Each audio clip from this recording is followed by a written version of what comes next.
यत्र तत्र सर्वत्र अपने नियम व्यवस्था के रूप में विराजमान परमपिता परमेश्वर को प्रणाम तथा आपको यथोचित अभिवादन। इस वीडियो के पूर्व में हमने परमपिता परमेश्वर के वचनादेश के प्रकाश में जीवन विषय को विस्तार पूर्वक जाना और समझा। क्योंकि मैं आपसे मनुष्य जीवन को स्वस्थ, सुंदर और सार्थक बनाने विषयक चर्चा करने जा रही हूँ, अतः आज के वीडियो में हम यह जानने समझने का सफल प्रयास करेंगे कि स्वास्थ्य क्या होता है और स्वस्थ कौन है। जब तक हम स्वास्थ्य विषय को भली भांति नहीं समझेंगे, तब तक स्वास्थ्य को कैसे प्राप्त किया जाए, प्रश्न का उत्तर प्राप्त करना असंभव जैसा ही रहेगा। यद्यपि कि स्वास्थ्य के संदर्भ में WHO अर्थात विश्व स्वास्थ्य संगठन के विद्वत समुदाय ने सन 1948 में यह माना है कि दैहिक, मानसिक और सामाजिक रूप से पूर्णतः स्वस्थ होना, समस्या विहीन होना ही स्वास्थ्य है।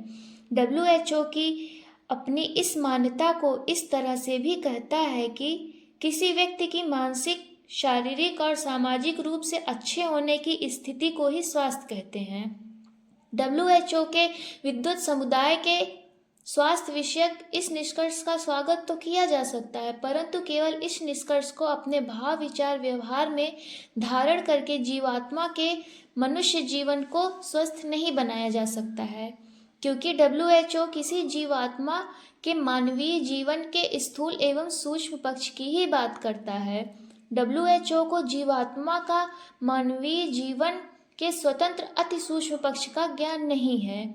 जबकि पूर्व के वीडियो में हमने जीवन विषयक चर्चा क्रम में विस्तार पूर्वक यह जान समझ लिया है कि मनुष्य शरीरस्थ जीवात्मा का जीवन केवल त्रिगुणात्मक प्रकृति के स्थूल और सूक्ष्म पक्ष तक ही सीमित नहीं होता, अपितु मनुष्य शरीरस्थ जीवात्मा का जीवन अति सूक्ष्म जीवात्मा के मूल स्वरूप से लेकर अति सूक्ष्मतम परमपिता परमेश्वर के मूल स्वरूप तक होता है। क्योंकि पूर्व के वीडियो में हमने यह जाना और समझा कि जीवन किसी जीवात्मा के शरीर धारण करने से लेकर शरीर छोड़ने तक तथा स्वानुभूति करते हुए परमपिता परमेश्वर के अनुभव तक होता है। तो ऐसे में हमें स्वास्थ्य की कोई ऐसी परिभाषा गढ़नी होगी जिसके अंतर्गत किसी जीवात्मा का मनुष्य शरीर धारण करके छोड़ने तथा स्वयं के मूल स्वरूप का अनुभव करने तक की बात की हो। स्वस्थ शब्द का अर्थ है स्वयं में स्थित हो जाना। स्वयं में स्थित हो जाने का अर्थ है अपने मूल स्वरूप में स्थित हो जाना। अपने मूल स्वरूप में स्थित हो जाने का अर्थ है अपने जीवात्म रूप में स्थित हो जाना। अपने जीवात्म रूप में स्थित हो जाने का अर्थ है यह जान, समझ और मान लेना कि मैं मूलतः जीवात्मा हूँ। जीवात्मा क्या है, इसको विस्तार पूर्वक आगामी वीडियो में जानेंगे, समझेंगे। स्वयं के मूल रूप की पुनर्स्मृति प्राप्त हो जाने विषयक श्रीमद् भगवद गीता अध्याय 18 का 73वां श्लोक स्मरण हो आ रहा है, जिसमें अर्जुन कहते हैं, नष्टो मोह स्मृतिलब्धा त्वत्प्रसादान्म्याच्युत स्थितोऽस्मि गतसंदेह करिष्ये वचनं तव। अर्थात हे कृष्ण, आपकी कृपा से मेरा हर प्रकार का मोह नष्ट हो गया है। मनुष्य जीवन से संबंधित जितने भी प्रश्न रूपी संदेह हो सकते थे, वे सभी के सभी समाप्त हो चुके हैं।